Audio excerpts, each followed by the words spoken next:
ليث صبور ريح الشهادة. Keyingi bob babu madhil judi val karami va zammil buxli val lu'mi.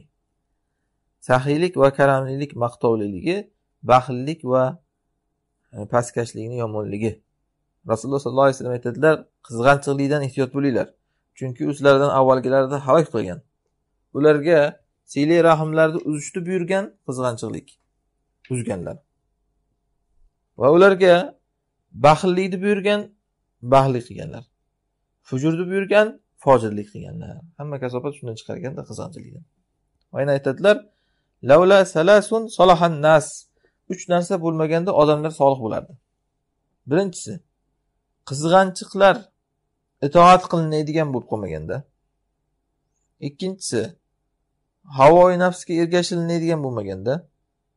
Uchinchisi, har bir kishi o'zining nafsidan ajablanib qolmaganda. Ya'ni agar ana shu 3 toifa odam bo'lmasa, odamlarning ishi tuzaladi. Bular kim ekan? Birinchisi, qizg'anchiq odamlarga boshliqlik berib qo'yilinishi. Boshliq qizg'anchiq. Odamlarni xarob qiladi bu odam. Ikkinchisi, havoi nafsiga ergashgan odam ergashiladigan odam bo'lib qolishi. Ya'ni bir masalan ahli ilm shayx deyilgan odam bor, hamma unga ergashadi, u esa havosiga ergashadi. Demak, hamma kimga ergashyapti? Endi hamma havoga ergashyapti, havoi nafsga yani. Millionta muridi bor, millionta murid u nima desa xo'p deydi, u bo'lsa nafsi nima desa xo'p deydi. Ana shu odam ikkinchisi odamlarning ishini xarob qiladi. Buni hozir ikkalasini xullas podshohlar bilan saroymullalarda ko'rasiz. Podshohlar qizg'anchiq, saroymullalar havosiga ergashgan. Hamma bu ikkalasiga ergashgan endi. Odamlar xarob bo'ladi shundan. Uchinchisi, har kishi o'zining nafsidan ajablanib qolishi.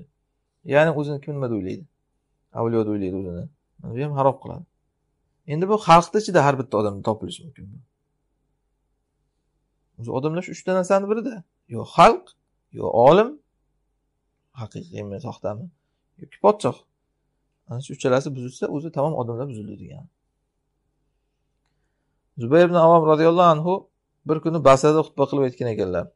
Ey odamlar, Nabiy sallallohu alayhi vasallam bir kuni meni sallamni orqasidan tutdilar-da aytdilar: "Ey Zubayr, Alloh aytadiki, infoq qil, men senga infoq qilaman. Hamyonni og'zini boylama, senga ham boylanadi. Kengaytir, senga ham keng qilinadi. Tor qilma, senga ham tor qilinadi. Bilginki ey Zubayr, albatta Alloh infoqni yaxshi ko'radi. Qattiq qullik desa, qizg'anchilikni yomon ko'radi. Va kechirimlilikni yaxshi ko'radi." Birovlarga samaxani berdi, shu narsani ilinishni keltiryapti o'sha ma'noda. Odamlarga narsani ilinishni yaxshi ko'radi, garchi yarim to'g'rimani bo'lsa ham. Birovga ilinishni ya'ni. Va shijoatni yaxshi ko'radi, garchi bitta ilonni yoki chayonni o'ldirishga shijoat bo'lsa ham. Bilginki ey Zubayr, Alloh azza va jallani mollardan iborat xazinasi bor. Bu bandalar o'rtasida taqsimlagan xazinasi rizqidan boshqa. Uning o'zini huzurida saqlangan, undan biror kishiga biror narsa bermaydi. Magar kim Allohdan fazlini so'rasa unga beradi. Shuning uchun Allohdan fazlini so'rar deyaptilar. Bu yerda ham ko'p hikmatlar bor. Ba'zilarini sharhlaymiz, ba'zilarini o'tganmiz. Birinchisi mana infoq qil, senga infoq qilinadi deb. Tushunarli. Ikkinchisi, hamyonni og'zini boylama, senga ham boylanadi. Qanchalik qurumsoq bo'lsa odam, shuncha unga ham tortib qo'yilaveradi. Ishonmasangiz hayotga qarang. Shunaqa odamlar borgan sari, nimasi qattiq qulligi kuchaygan sari uni nimasi rizq tortilaveradi. Bu kimga qattiq qullik qilsa ham, bola chaqasiga yedirishdami, birovga sadaqa qilishdami, hamma narsada. Va kengaytir, senga ham kengaytiriladi debdi. Va toraytirma, senga ham toraytiriladi. Bilginki ey Zubayr, Alloh infoqni yaxshi ko'radi va qattiq qullik desa, ya'ni qurumsoqlikni yomon ko'radi. Samohat aytdik, birovga narsa ilinishni yaxshi ko'radi, garchi yarim to'g'rima bo'lsa ham. Shuni mana palonchiga ham beray deb ilinsa, yaxshi ko'radi. Shijoatni yaxshi ko'radi, garchi bitta ilon chayonni o'ldirish bo'lsa ham debdi. Kofirni o'ldirish bo'lsa batari qalon. Bilginki Allohning xazinalari bor. Bu bandalar o'rtasida taqsimlagan rizqidan boshqa. Ya'ni Alloh huzurida asrab qo'yilgan xazinalar.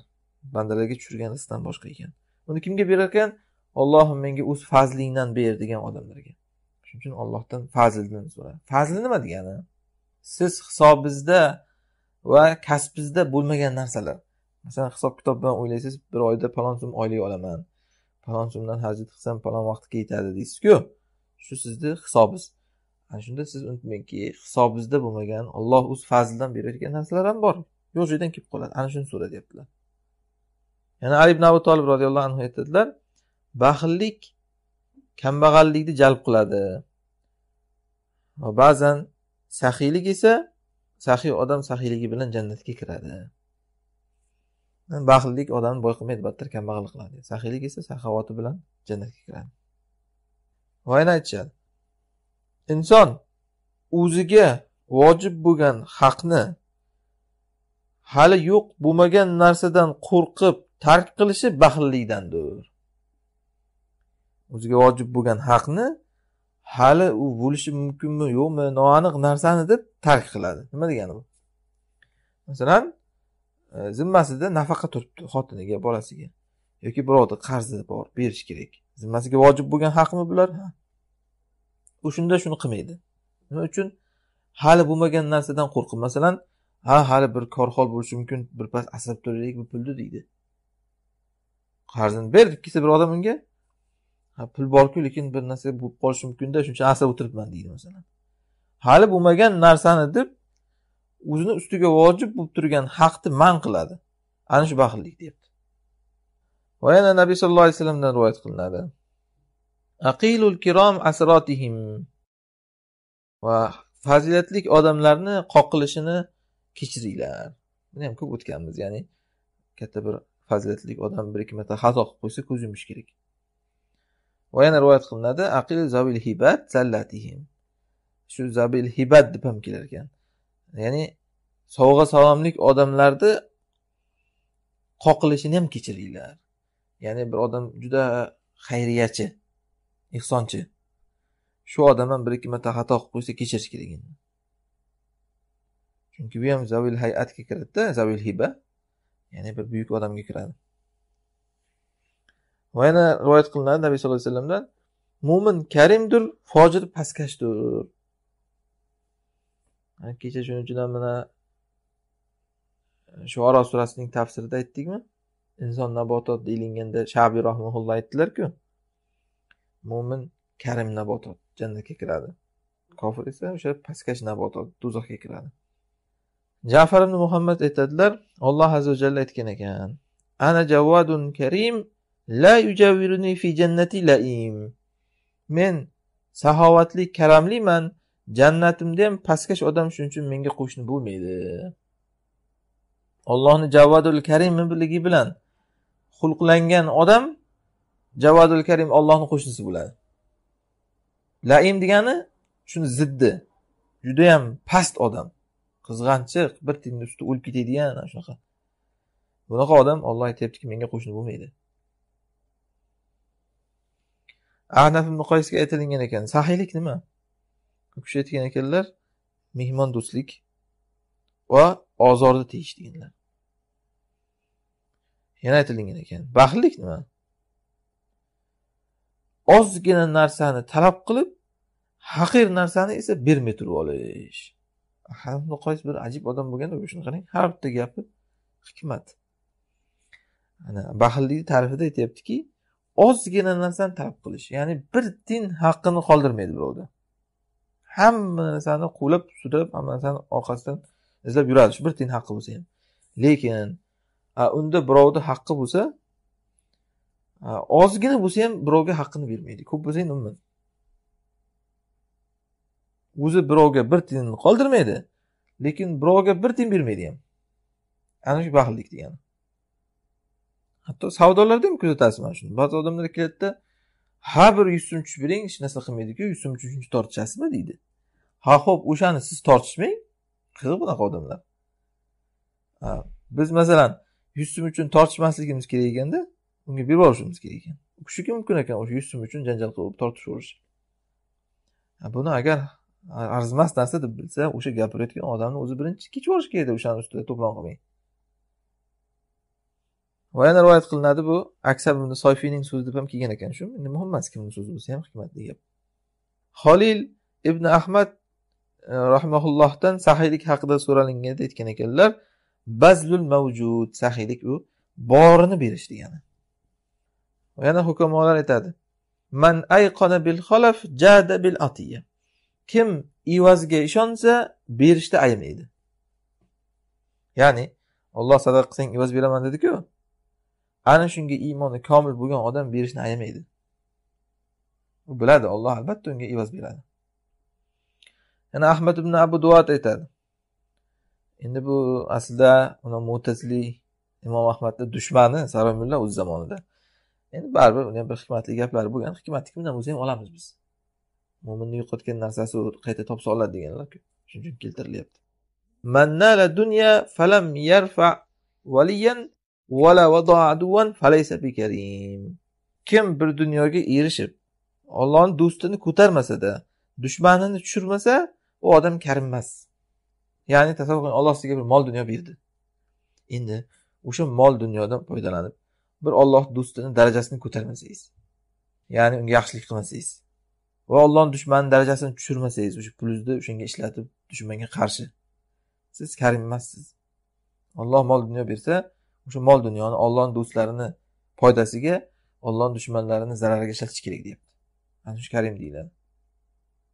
Shuayb ibn Harb aytadilar, sahiy degani bu molni halol emas joydan olib sovurayotgan odam degani emas.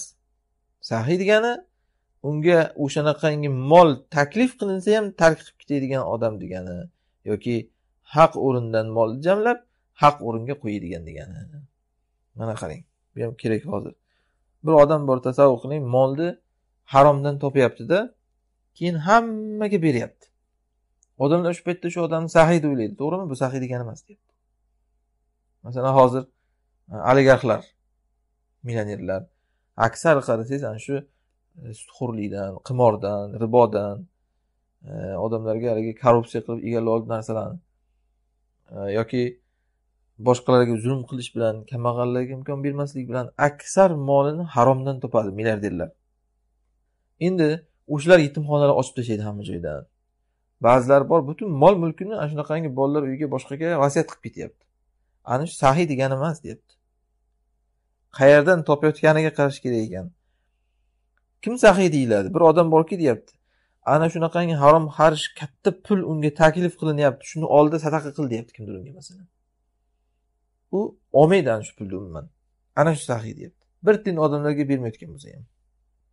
Chunki birovlarning puli bu, uni olib birovga berilmaydi.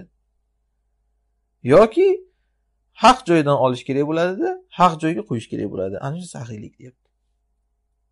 Yana Ziyod ibn Abi aytadi, kim molini man qilsa maqtov yo'llaridan, uni maqtamaydigan odamlarga meros qilib qoldirib ketadi.